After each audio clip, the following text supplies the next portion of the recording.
في الموسم الثاني من أتر بانكس، يبدأ النصف الأول من الموسم مباشرة بعد الأحداث الصادمة في نهاية الموسم الأول. بعد معركة عنيفة مع مجموعة القتلة في نهاية الموسم الأول، يجد جون بوسرة نفسيهما هاربين على قارب صغير في عرض البحر. في بداية الموسم، تركز القصة على محاولات الثنائي للبقاء على قيد الحياة والهرب من الأعداء الذين يسعون للإمساك بهما. يتم عرض جوانب متعددة من معاناتهم، بما في ذلك نقص الغذاء والماء، وتحديات الطقس القاسي، والشعور بالقلق الدائم. خلال هذا الوقت، يظهر عدو جديد، شخصية غامضة تعرف باسم راد، الذي يعتقد أنه يمتلك معلومات حول الكنز كون لديه دوافع شخصية تتعلق بماضيه مع عائلة بواكلي. يتم عرض صراع معقد بين جون بوسرة ضد راج، والذي يصبح تهديدا متزايدا مع تقدم الأحداث. بينما يحاول جون بوسرة البقاء في أمان، تعود الأحداث إلى الجزيرة حيث تظهر التوترات في مجتمع أتر بانكس.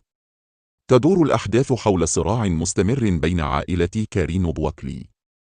عائلة كارين، التي تشمل والد جون، يقومون بمحاولة للحفاظ على السيطرة وحماية مصالحهم، بينما عائلة بواكلي بقيادة ديفيد بواكلي تسعى للحصول على الكنز وتحقيق مكاسب شخصية. تكشف تفاصيل جديدة عن تاريخ العائلتين وصراعاتهم السابقة، مما يضيف عمقا إلى القصة، ويظهر كيف أن النزاع بينهما يمتد لسنوات. بعد عودة جون بوسرة إلى الجزيرة، يلتقيان بأصدقائهم بوجس وكيلي. المجموعة تتحد وتبدأ في تتبع أدلة جديدة تتعلق بمكان الكنز المفقود. هذه الأدلة تشمل خرائط قديمة، رموز سرية، وأماكن تاريخية مرتبطة بالكنز. تتضمن مشاهد البحث الكثير من التحديات، مثل التسلل إلى الأماكن المحظورة، وفك الرموز المعقدة، ومواجهة أعداء يخططون للسيطرة على الكنز. مع تقدم الموسم، تنشأ توترات بين أعضاء المجموعة. يتعرض جون بوسرة لضغوطات كبيرة تؤدي إلى توترات في علاقتهما، بينما يتعين على بوجس وكيلي اتخاذ قرارات صعبة تضعهم في صراع معا. تركز الأحداث على كيفية تأثير هذه التوترات على الفريق ككل، وكيفية تأثير التحديات الخارجية على علاقاتهم الداخلية.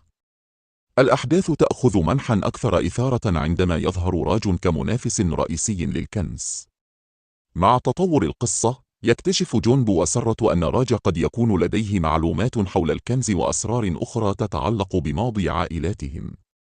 المواجهات بين الفريق وراج تتصاعد، مما يؤدي إلى مشاهد مليئة بالإثارة والتشويق. يظهر راج مهارات في التلاعب والذهاب بعيدا في سبيل الحصول على ما يريد، مما يزيد من تعقيد الأمور. خلال النصف الثاني من الموسم، تتزايد المخاطر بشكل كبير. يحدث اختطاف لبعض الشخصيات الرئيسية، مما يجبر الآخرين على اتخاذ إجراءات جريئة لإنقاذهم. يتم عرض مشاهد درامية حيث يتعرض الأبطال لمواقف خطيرة ويواجهون تهديدات جديدة. التوترات الداخلية بين الأصدقاء تصبح أكثر وضوحا، حيث يتعين عليهم تجاوز الخلافات والعمل معا لمواجهة التهديدات. يكشف عن مجموعة من الأسرار والخيانات الكبيرة التي تؤثر على تطور القصة. تبدأ الشخصيات في فهم الروابط بين ماضيهم والحاضر، مما يضيف بعدا جديدا للقصة. تتشابك مصائر الشخصيات معا بشكل أكثر تعقيدا، مما يؤدي إلى تحولات درامية في القصة. في النهاية، يواجه الأبطال صراعا حاسما مع خصومهم.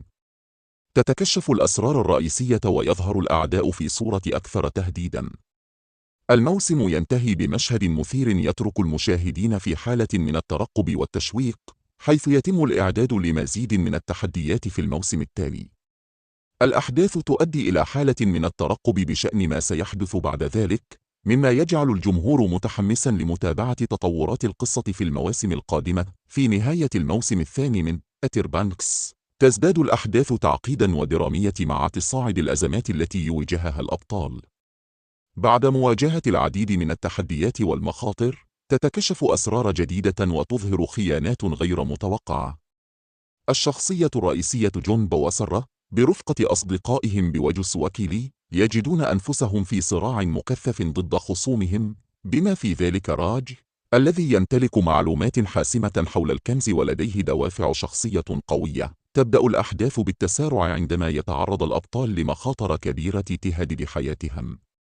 يتم الكشف عن تفاصيل معقدة حول موقع الكنز، وتصبح المواجهات مع الأعداء أكثر خطورة.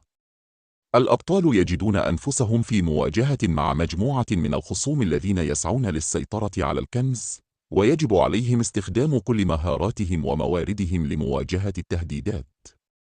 تتداخل الصراعات الشخصية مع الأزمات الكبرى، حيث يتعرضون لاختبارات صعبة تؤثر على علاقاتهم. التوتر بين جون وسارة يتصاعد بشكل ملحوظ، مما يؤدي إلى صراعات داخلية تؤثر على ديناميات الفريق. بالإضافة إلى ذلك، تظهر خيانات من شخصيات كانت تعتبر حلفاء، مما يزيد من تعقيد الأمور ويجعل الأبطال في مواجهة مع عدو غير متوقع. في ذروة الموسم، تتجلى المواجهة النهائية التي تحدد مصير الشخصيات. تتصاعد المواجهات إلى معركة كبيرة ومثيرة تتضمن الكثير من الحركة والتشويق. الأبطال يواجهون تهديدات مباشرة ومخاطر كبيرة، مما يضعهم في مواقف حاسمة تتطلب قرارات جريئة وشجاعة. خلال هذه اللحظات، يتم الكشف عن الأسرار الأساسية المتعلقة بالكنز وعائلات الشخصيات، مما يعزز من التعقيد الدرامي للقصة. تختتم القصة بمشهد مثير يترك المشاهدين في حالة من الترقب والحماس لمزيد من الأحداث. تطرح أسئلة جديدة حول مصير الشخصيات ومستقبل الصراعات، ويظل جزء كبير من القصة غير مكتمل. النهاية تترك الجمهور في حالة من التشويق، حيث يترقبون الموسم المقبل لمعرفة كيفية تطور الأحداث وحل الألغاز التي لم تكشف بعد. في ختام الموسم الثاني من أتر بانكس، تصل القصة إلى ذروتها الدرامية والتشويقية التي تأسر لمشاهدين. بعد سلسلة من الأحداث المثيرة والتحديات الكبيرة، تتجلى اللحظات الأكثر حسماً في مواجهة الأبطال مع خصومهم. يبدأ الموسم الثاني بتصاعد التوتر بعد المعركة العنيفة في نهاية الموسم الأول، ويعتمد على السرد المكثف للتطورات التي تقود إلى النهاية المثيرة. جون وسارة، اللذان كانا يحاولان البقاء على قيد الحياة بعد فرارهما على قارب، اكتشفان أن العودة إلى الجزيرة لم تكن كما توقعوا. الوضع على الجزيرة يتطور بشكل دراماتيكي، حيث تعود التوترات بين عائلة كريم بوكلي إلى الظهور، ويصبح الصراع على الكنز أكثر شراسة. يكتشفون أن كل خطوة في بحثهم عن الكنز تقربهم من خطر أكبر، حيث تتداخل مؤامرات جديدة مع تاريخ العائلتين وصراعاتهم القديمة. تبدأ الأمور في التصاعد عندما يظهر راج كخصم رئيسي يمتلك معرفة حاسمة حول الكنز وأسرار أخرى تتعلق بماضي الشخصيات. مع تقدم البحث، يصبح من الواضح أن راج لديه دوافع شخصية عميقة تدفعه إلى مطاردة الكنز، مما يجعله تهديداً كبيراً للأبطال. تتصاعد المواجهات بينهم وبين راج إلى مستويات جديدة من الخطورة، حيث يتعرضون لمخاطر متزايدة تتطلب منهم التصدي لأعداء أقوياء واتخاذ قرارات مصيرية.